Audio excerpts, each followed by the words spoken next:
Good morning everyone. मातृभाषा channel में आपका स्वागत है। मैं बबीता डिमरी।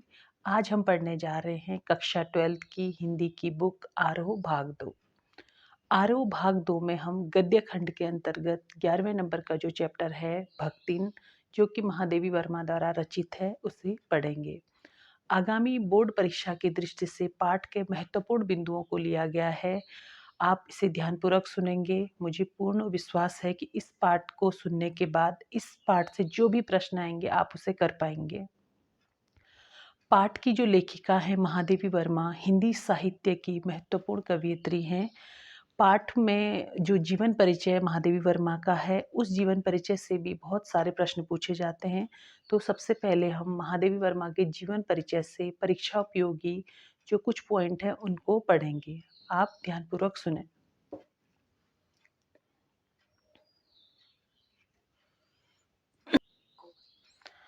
तो सबसे पहले हम आरोह भाग 2 से पाठ 11 भक्तिन महादेवी वर्मा को पढ़ेंगे।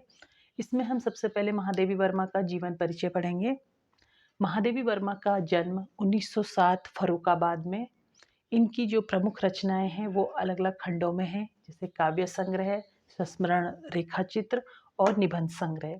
तो आप इन्हें अलग अलग याद करेंगे। काव्य संग्रह में है दीपशिखा, यामा।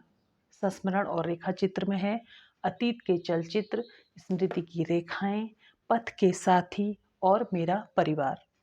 निबंध संग्रह के अंतर्गत हैं श्रृंखला की कड़ियाँ, आपदा, संकल्पित, भारतीय संस्कृति के स्वर। महादेवी वर्मा की मृत्यु 1987 में इलाहाबाद में हुई। इनको जो प्रमुख पुरस्कार प्राप्त हुए वो कौन कौन से थे? पहला ज्ञानपीठ पुरस्कार 1983 यानी 1983 में। दूसरा इनको जो पुरस्कार प्राप्त हुआ हिंदी संस्थान का भारत भारती पुरस्कार पद्म भूषण। महादेवी वर्मा के जीवन परिचय से ये कुछ महत्वपूर्ण बिंदु हैं जिनसे प्रश्न पूछे जाते हैं। इसके बाद हम आते हैं पाठ पर भक्तिन। भक्तिन जो महादेवी वर्मा का है एक प्रसिद्ध संस्मरणात्मक रेखाचित्र है। संस्मरणात्मक रेखाचित्र का अर्थ है किसी के याद में, संस्मरण यानी याद में लिखा गया पाठ, रेखाचित्र यानी उनके बारे में जो उनके व्यक्तित्व का जो रेखाचित्र प्रस्तुत किया गया है। जो भक्तिन पाठ है वो स्मृति की रेखाओं में संकलित है।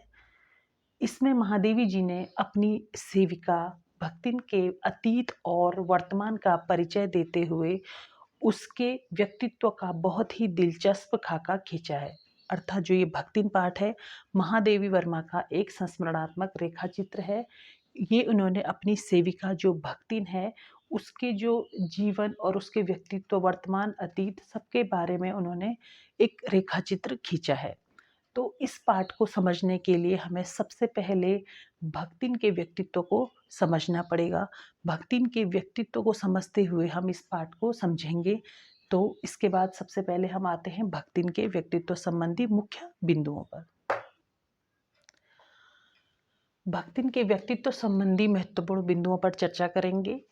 इन बिंदुओं को पढ़ने से आप इस पाठ को समझ जाएंगे और इस पाठ से जो भी प्रश्न उत्तर बनते हैं वो इन्हीं बिंदुओं से बनते हैं, इसलिए इन बिंदुओं को आप ध्यानपूर्वक सुनेंगे। पहला पॉइंट है महादेवी की सेविका। जो भक्तिन थी वो महादेवी की सेविका थी। सेविका अर्थात उनके घर काम करने वाली। ये एक गांव से आई हुई महिला थी जो कि महादेवी वर्मा के घर घरेलू कार्यों के लिए आती है। नंबर सेकंड पॉइंट है भक्तिन का बाहरी व्यक्तित्व। जो भक्तिन था उसका जो शारीरिक स्थिति थी वो कैसी थी? भक्तिन एक छोटे कद की दुबली पतली महिला थी और बिल्कुल ग्रामीण महिला जिस तरह से होती है, गांव से आई हुई, धोती पहन के अपना जो उसका शारीरिक जो वेशभूषा थी वो बिल्कुल एक ग्रामीण महिला की वेशभूषा थी। थर्ड पॉइंट है भक्तिन का असली नाम लक्ष्मी। भक्तिन जो थी उसका असली नाम लक्ष्मी था।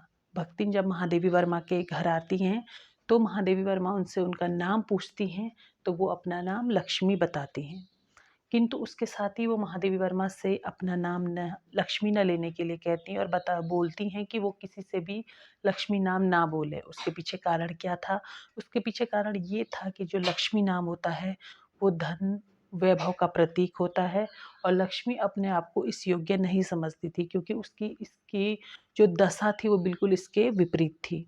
इसलिए वो महादेवी वर्मा से कहती हैं कि उनका नाम लक्ष्मी ना बोले, बल्कि उनको कुछ और नाम से संबोधित करे। नंबर 4th पॉइंट है महादेवी द्वारा भक्तिन का नामकरण। अब जब महादेवी के घर भक्तिन काम करने आती हैं तो उन्हें किसी न किसी नाम से तो उन्हें बुलाना ही था, क्योंकि बिना नाम के तो उन्हें बुलाया नहीं जा सकता।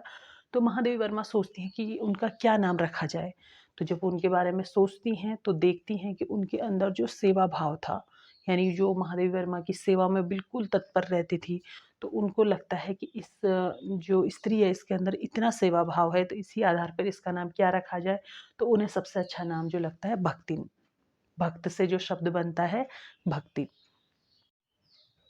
5th पॉइंट है लेखिका के पास आने से पहले भक्तिन का जीवन संघर्ष। भक्तिन जब लेखिका के पास आती हैं तो उससे पहले उनके जीवन बहुत संघर्षों से भरा हुआ था। वो महादेवी वर्मा को अपने बताती हैं कि उनके जीवन में क्या-क्या संघर्ष थे, कि वो जो इस गाँव में रहती थी, उस गाँव में उनकी जेठानियाँ थी, सास थी, सब थे। और जो उनकी जेठानियाँ थी सबके पुत्र थे और भक्तिन की 3 पुत्रियाँ थीं। इस कारण उनके साथ बहुत ज़्यादा भेदभाव किया जाता था। किंतु भक्तिन के जो पति थे वो उनके साथ बहुत ही अच्छा व्यवहार रखते थे और उन्हीं के साथ वो किसी भी तरह से इन संघर्षों के साथ जीवन निर्वाह कर रही थी। किंतु एक समय ऐसा आता है कि जब उनके पति का भी निधन हो जाता है और भक्तिन बहुत अकेली हो जाती है अपनी पुत्रियों के साथ, और घर में अब उनके साथ जो दुर्व्यवहार था वो और भी अधिक होने लगता है और उनको घर की जो संपत्ति है उससे भी बेदखल कर दिया जाता है। अपने जीवन यापन के लिए फिर भक्तिन को शहर की ओर रुख करना पड़ता है और गाँव से वो शहर में आती हैं नौकरी के लिए। ये सब बातें वो महादेवी वर्मा को बताती हैं। नंबर 6 पॉइंट है सेवा भाव में भक्तिन हनुमान से कम नहीं। अ, हनुमान के बारे में आप सभी जानते हैं कि हनुमान जी श्री राम के भक्त थे और उनकी भक्ति और सेवा में ही लीन रहते थे।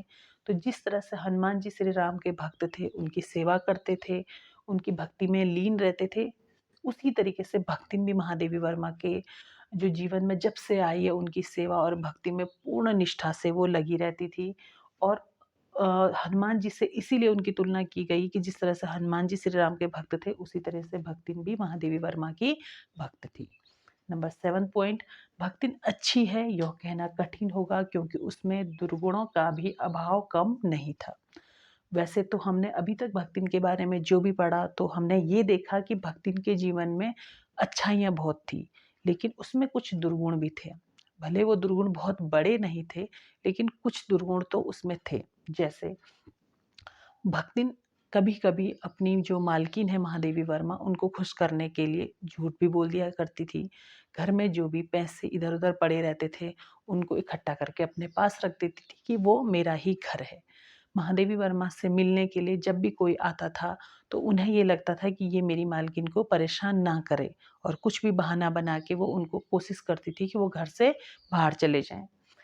और भक्तिन कभी-कभी ऐसा भी व्यवहार करती थी कि उनको ये लगता था कि लोग उनके अनुकूल चलें, यानी जैसा वो सोचती वैसा करें, किंतु जब दूसरा उनको कोई राय देता था तो अपने तर्क-वितर्कों द्वारा अपने आप को सही सिद्ध कर देती थी।